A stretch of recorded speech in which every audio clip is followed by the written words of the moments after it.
ګرانو کتونکو د نوي کال نوې ورځ د باچاهان پوهنتون دغه سټوډنټانو لپاره ډېره زیاته د خوشحالۍ ده. چا چې پی ایچ ډي کړې ده، چا چې ایم پیل کړی دی، هغوی ته به سبا چې کوم دی د ګورنر خیبر پښتونخوا په لاسو باندې ډګرۍ میلاویږي.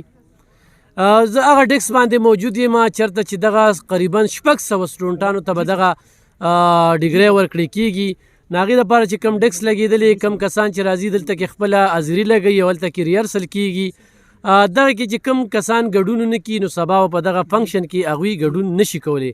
لحاظه زما دغه میسج مطلب دا دی چې چاته میسج نه وي رسېدلی، کوم سټوډنټان چې هغه اخل دي د دغه ډګرو او هغوی دلته کې رجسټریشن کړی دی.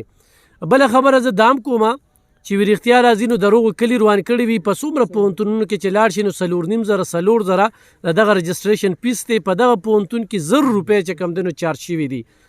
او دغه د وایس چانسلر میریټورس پروفیسر ډاکټر بشیر احمد صاحب چې هغه وی چې د علاقه غریبه ده، دلته کې به دومره بوج نشو اچولی، نو هغه په خپل حکم باندې دغه 1000 روپۍ فیس کړی دی. نو چې چا خو هم دغه رجسټریشن کړی دی او هغوی نن مازدیګره پورې دا ډیسک به دلته لګېدلی وي نو هغوی دې ضرور راشي چې سبا له خپله دغه ډګري واخلي او دغه د نوي کال خوشحالۍ ورسره یو په دوه شي. چونکې موږ اسلامي کال مانځو خو بیا خو خلکو پوزې له راوستو وي نوی کال دې مبارک شو، نوی کال دې مبارک شو. نو موږ هم درته نوی کال هغه سټوډنټانو ته مبارک شي چې 2023 وله ډېر پیدمن وګرځېدو او دا په ړومبني ځل په تاریخ کې 2015 نه واله 2022 پورې چې کوم سټوډنټان فارغه شوي دي دا د هغوی دپاره دغه فنکشن دا جوړ شوی دی.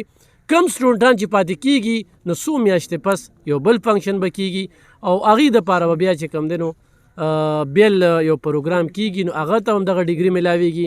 دې کې زموږ ډېرې خویان دي چې هغوی پی ایچ ډی وکړلې، د 400 سیمې سره تعلق ساتي.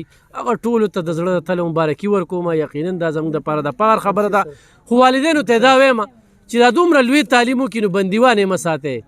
دوی له موقع ورکړي چې د خپل سوچ ویژن فکر چې کوم دی دا دنیا ته وښیي او دوی د خپل ټیلنټ چې کوم دی دا په یو محکمه کې په کار راولي چې د عمل په کار راشي.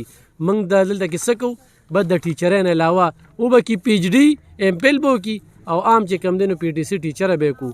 نو هغوی له لږه مخکې موقع ورکول په کار دي.